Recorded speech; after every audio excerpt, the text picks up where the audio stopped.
မင်္ဂလာပါရှင်ယနေ့ပြောမယ့် topic လေးကတော့တိမ်ထဲမှာကျွန်တော်တို့ပစ္စည်းထည့်ပြီးတော့တရေသားတဲ့အကြောင်းလေးကိုပြောပြမှာဖြစ်ပါတယ်ရှင်တိမ်ထဲမှာပစ္စည်းထည့်ပြီးတရေသားတာဘယ်နှမျိုးရှိလဲပေါ့ကျွန်တော်တို့2မျိုးရှိပါတယ်ဟော်မုန်းမပါတဲ့ IUCD ဆိုတဲ့စနစ်ခံပစ္စည်းလေးရှိတယ်နောက်တစ်ခုကဟော်မုန်းပါတဲ့ IUD ဆိုတဲ့9နှစ်ခံပစ္စည်းလေးရှိပါတယ်ရှင်အဲ့ကပစ္စည်းတွေကဘယ်လိုလုပ်ပြီးတော့ကိုဝင်မရအောင်တားပေးရလဲကျမတို့ပထမဆုံးဟော်မုန်းမပါတဲ့ IUCD လေးရကြတော့ကျမတို့သူကကောပါအယုံလေးတွေထုတ်ပေးတယ်ကောပါအယုံလေးတွေထုတ်လိုက်တဲ့အချိန်မှာလို့ရှိရင်ကျမတို့မျိုးသားနဲ့ sexual contact အတူတူနေပြီးတဲ့အချိန်မှာတောက်ကောင်လေးတွေအပေါ်ရောက်လာတဲ့အချိန်မှာကောပါအယုံလေးရတက်ပေးတယ်အဲ့လိုနေရာအပြင်ကိုဝင်မရအောင်တားပေးတယ်နောက်တစ်ခုကဟော်မုန်းပါတဲ့ IUD ကကြတော့ဒီအိမ်ထဲမှာဒီပစ္စည်းလေးရှိနေခြင်းအပြင်သူက progesterone hormone လေးနည်းနည်းချင်းလေးထုတ်ပေးတယ်အဲ့လိုကြတော့ကျမတို့ရဲ့အိမ်လေတန်းနေထွက်တဲ့ပေါ့နော်အိမ်လေတန်းနေထွက်တဲ့ကျမတို့ဒီ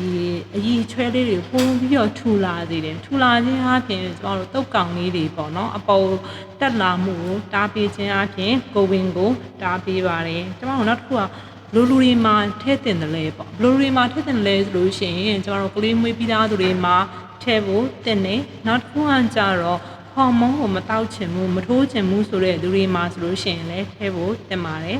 လူတွေမှာမထဲတင်ဘူးလေကျမတို့တလင်တများစနစ်ကိုမတုံးဆွဲဘူး multiple sexual partner တွေများတဲ့လူတွေမှာကြတော့ဒီပစ္စည်းလေးတအိမ်ထဲမှာရှိနေခြင်းအပြင်တအိမ်ရောတားဥပြောရောတအိမ်ကောင်းရောရောင်ရမ်းမှုပို့ပြီးတော့ဖိတ်ခေါ်တဲ့အားပေးရဒါကြောင့်မို့လူမျိုးလူတွေမှာဆိုလို့ရှိရင်ကျမတို့မထဲတင်ပါဘူးပေါ့နော်